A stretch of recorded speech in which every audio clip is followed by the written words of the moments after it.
Hi, this is Vex, and today we're going to be talking about one of my favorite commander decks, Queen Marchesa. The reason Queen Marchesa is one of my favorites is it's got the Monarch mechanic. It's one of the mechanic that people like the most in Commander. It's a very fair mechanic. Right here is the Monarch token. It says at the beginning of your end step, draw a card. Whenever a creature deals combat damage to you, its controller becomes the Monarch. So what happens is you play Queen Marchesa, become the Monarch. Move these cards over here real quick while we talk. Becomes the Monarch, and say opponent attacks you, you don't block, they become the Monarch. They get to draw in end of turn. If you're not the Monarch, you get to make a at the beginning of your turn to make an assassin token. But if you are the Monarch, you don't get the assassin token. Then if opponent takes the Monarch away from you, you can attack them, get it back, draw a card. People love it. They love becoming the Monarch, love going after people who have the Monarch. It's a great mechanic. No one ever complains about being the Monarch. So great design wizards, A+. So usually with any commander deck, what I do is I like to have a secondary commander for this deck with the same cards, the Mardu cards. I try to look for a secondary commander in either Alesha, who smiles at death, or Sir Gwen, Hero Ashvale.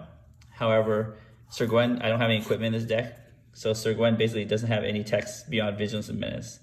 So I didn't use that as my secondary commander here. Alesha smiles at death. Her text requires her to attack.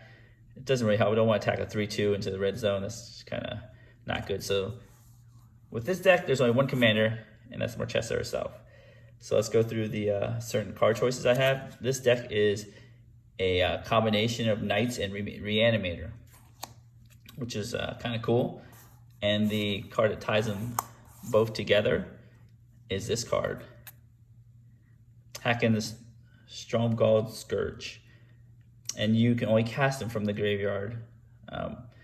But when he's in play or on the battlefield, you cast night cards from your graveyard. And one of the best night cards to cast from graveyard is Crib Swap. So this is a changeling. Since it's a changeling, it's actually a tribal instant shapeshifter. It has a night type, so you can just put this in your graveyard, have Hackon on the battlefield, and just cast it continuously over and over again. Another good card to cast from your graveyard is Nameless Inversion. Here I have the full art one without text, but Nameless Inversion is also a tribal instant changeling, and it's a tribal instant shapeshifter with changeling on it.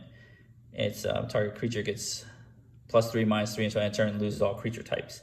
So again, if you want to kill a creature, you can cast this over and over again. You can kill a if you have enough mana, you can kill a Blightsteel Colossus with this by casting it 4 times.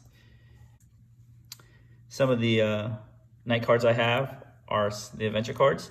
I love the adventure cards because they're spells and knights at the same time.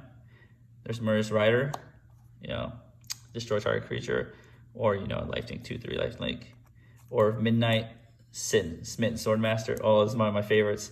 I call it the Soul Ring Killer. Pay 1 mana, destroy target artifact. I've had killed turn 1 Soul Rings with that. So these aren't really powerful cards, but they're night cards. They're fun. So under here, we have Night Lords, Valiant Knight. Pump all your knights. Give you nice double strike. Kinsbane Cavalier, give him double strike again. We have Adriana, Knight Exemplar, Indestructible, which is good. This is an honorary knight card, Korvoth, and it partners with Sylvia. So it says Knight teams you draw flying and haste, which is great, so you can go over people. And this is its partner right here. Usually double strike. I ignore this tech. The only dragon I have is this Korvoth. Double strike, but I've had killed people with this one double striking people before, so it's pretty neat. So you have this here, and they have other Monarch mechanic knights. This one gives you the Monarch. More recent knights from M20, Cavalier of Dawn, Cavalier of Flame. This has a little reanimation clause and the second clause when it dies, so it's pretty neat. Jasu Vest. I've never kicked Jasu Vest before, but one day I will make 8 2/2 zombies. Oh, this is one of my favorite knights here. Silverwing Squadron. Power and toughness is equal to the number of creatures I control. And whenever I attack, I create 2/2 knights for each opponent. Great, it multiplies really quickly. Hero Blade Hold. Ariel. I've destroyed a lot of things by tapping knights. So don't forget the second ability. It can create knights and also destroy creatures. Claim Contenders, find more knights. Midnight Reaper, draw cards when they die. Torn Molar, this is a changeling, but it's also a knight. It grows really fast. Silverblade Paladin. You can always soul bond. Double striking knights. So double strike is a good part with definitely with Marchesa. You could pair her with a non-knight and double strike with her Death Touch. Kills a lot of things. Knight of the White Orchard, need a little ramp. Thalia's Lancer. Find some legendary permanents. Olivia, you might be confused why she's here. She's actually a knight, but she actually lets you discard cards to put in your graveyard. For the reanimation package, I'll go through in a bit. Circle of Loyalty is, knight payoff card. Knight Lord, +1/+1, makes more knights. So here's the reanimation package here. So put all these knights aside. So the reanimation package, Bury Live, Entomb. Usually you want to Entomb for Hakon, right here, so you can just start, and then so you can cast them from the graveyard. Bury Live, I usually pick Hakon, either a combination of Crypt Swap or Nameless Inversion here, or if I have a reanimation spell, I pick Elish Norn or Shieldred from my hand. Let's put this right here, Shieldred. I could reanimate him. Necromancy, Animate Dead.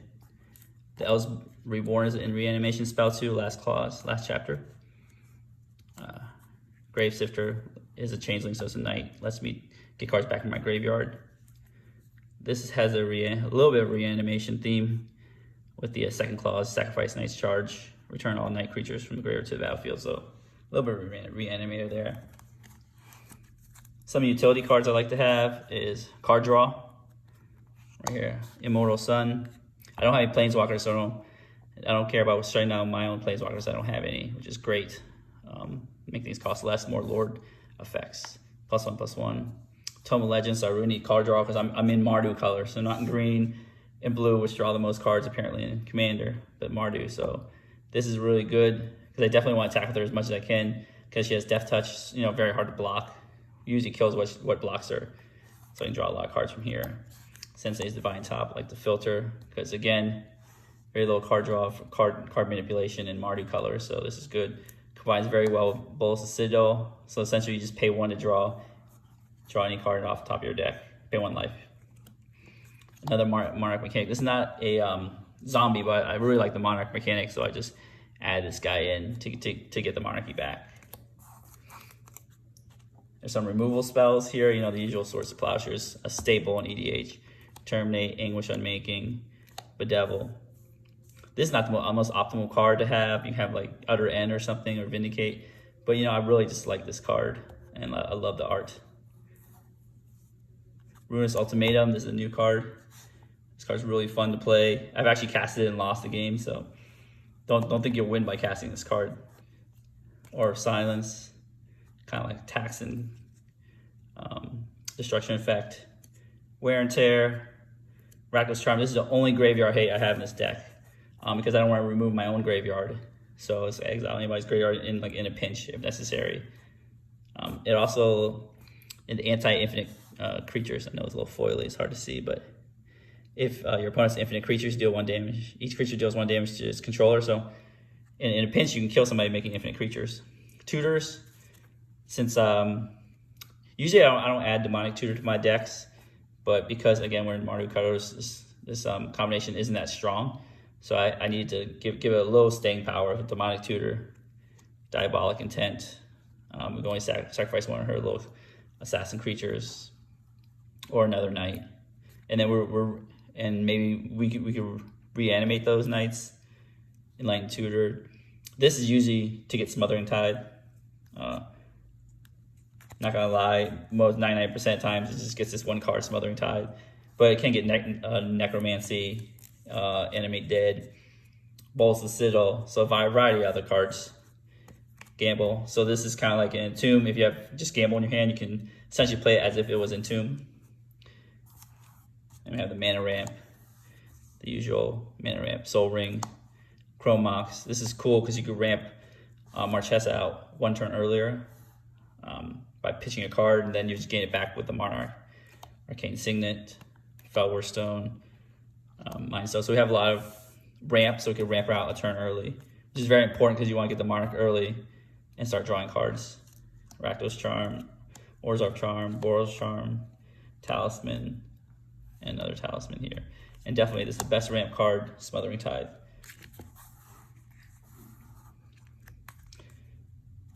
Then we have the lands. So I juiced up the land slot. Usually I don't play a really juiced up mana base because I just want to lower the power level of my deck a little bit. But here I want to increase the power level again because we're not playing green.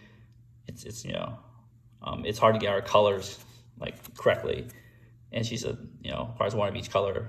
So we play the Rainbow Lands, Command Tower, Exotic Orchard. This is a tri-land. The new Triome. The not as good Nomad Outpost, Tournament Grounds. So we're playing Knights. This is essentially rainbow color for Knights, colorless for anything else. So we're making a little sacrifice for other spells, but it lets us play our Knights. Fetch lands. The 3 fetch lands in the Mardu colors. I don't play off color fetch lands because I just don't like the fact that they can only fetch one color. Even though I'm playing the 3 original dual lands here. Usually I don't put the original dual lands in, but again, you juice up this deck just a little bit to give it a little more staying power. 3 shock lands. The 3 buddy lands. Some other dual lands, fetchable dual lands. Kenya Slow, Smoldering March. Luxury Suite, they don't have the enemy color of coming into play if 2 or more players, opponents, I mean. But hopefully they have it one day, so I have this one. To make up for the enemy color stuff, I have the Horizon Lands, Sunbait Canyon, Battlefield Forge. So there's another Horizon Lands, Flank Clearing. And then just the Pain Lands for that. Or Board, because it's just a great card, makes everything black. Some utility cards.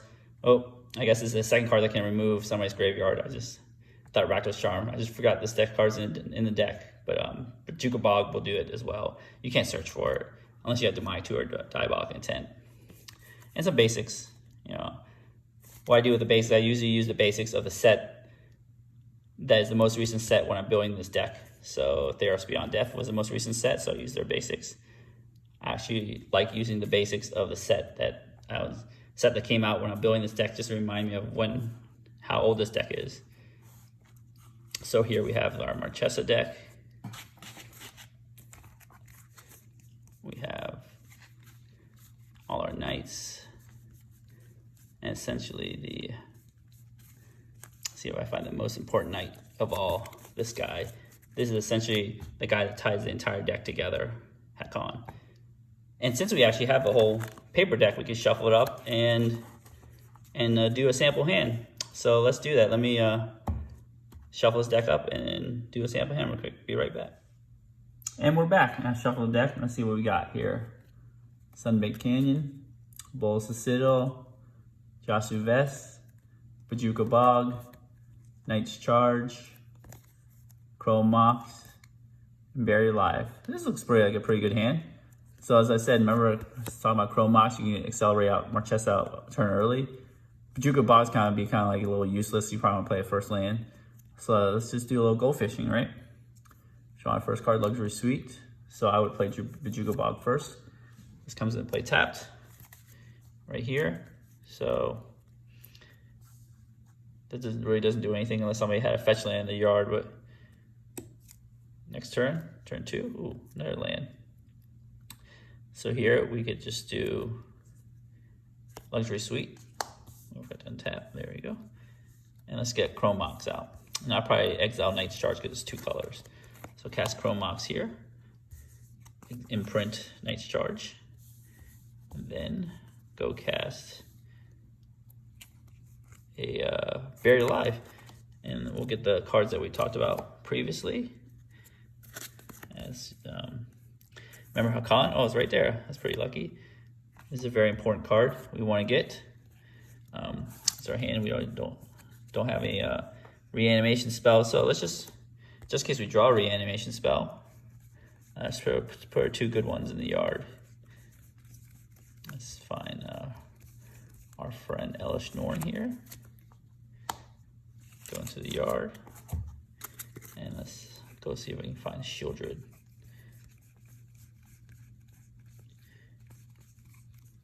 Right here, Shieldred. So we're gonna put these items into the yard, shuffle back our deck here. Shuffle our deck here, yep. Yeah, that's one thing about EDH, it's harder to shuffle with 100 cards. These are 100 card double sleeves, so it's a little bit more difficult, but doable. So these go in the yard here. So next turn, so I'm just gonna exile this here so I don't have to untap it every time. Next turn we have our hand here. Draw a card or another land. Land's not bad. So this produces white, black, black.